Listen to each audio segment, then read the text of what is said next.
Kecelakaan mobil logistik Pilkada di Buru, 4 korban jalani perawatan di RSUD.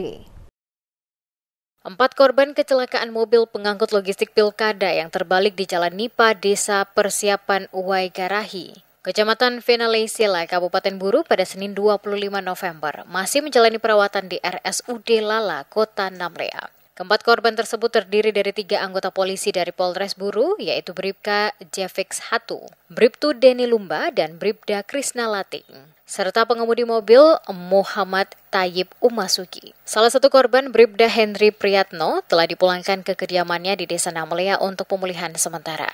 Kabid Humas Polda Maluku Kombes Pol Areis Aminullah membenarkan insiden tersebut. Ia menjelaskan bahwa kecelakaan diduga terjadi akibat kondisi jalan yang kurang baik, jalan licin, berbatu, dan belum beraspal, diperparah oleh hujan lebat yang turun saat kejadian. Untuk personil pengamanan ada 14 orang, yang mana 8 orang personil Polri,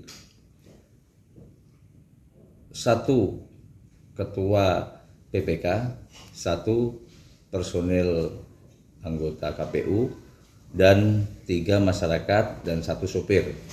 Untuk korban 4 personil Polri sementara berada di Puskesmas Waimala.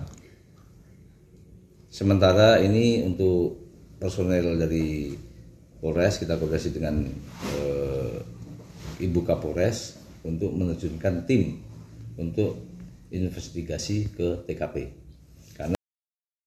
Insiden yang terjadi sekitar pukul 14.00 waktu Indonesia Timur ini bermula ketika mobil dengan nomor polisi DE1036XX yang mengangkut logistik Pilkada dan 14 personel melaju dari kantor PPK menuju Desa Waimite. Di dalam mobil terdapat 8 anggota Polri, 1 ketua PPK, 1 anggota KPU, 3 masyarakat, dan seorang supir. Beserta logistik Pilkada berupa 4 kotak suara, 8 bilik suara, dan 4 kantong plastik logistik. Setibanya di turunan tanjakan SS Jalan Nipa, kondisi jalan terlihat miring ke kanan dengan tepian kiri berupa kolam sedalam 2 meter, serta jalan yang berbatu besar. Saat ban depan mobil naik ke jalan menanjak dengan setir miring ke kiri, ban belakang tiba-tiba tergelincir akibat longsor. Hal ini menyebabkan mobil terbalik dan terguling sekali dengan posisi akhir ban kiri di atas dan ban kanan di bawah. Kombes Aris menambahkan bahwa mobil tersebut membawa personil keamanan logistik Pilkada untuk mengawal pengiriman ke TPS di Desa Waimite. Hingga kini petugas terus memantau kondisi korban di rumah sakit dan memastikan kelancaran distribusi logistik Pilkada.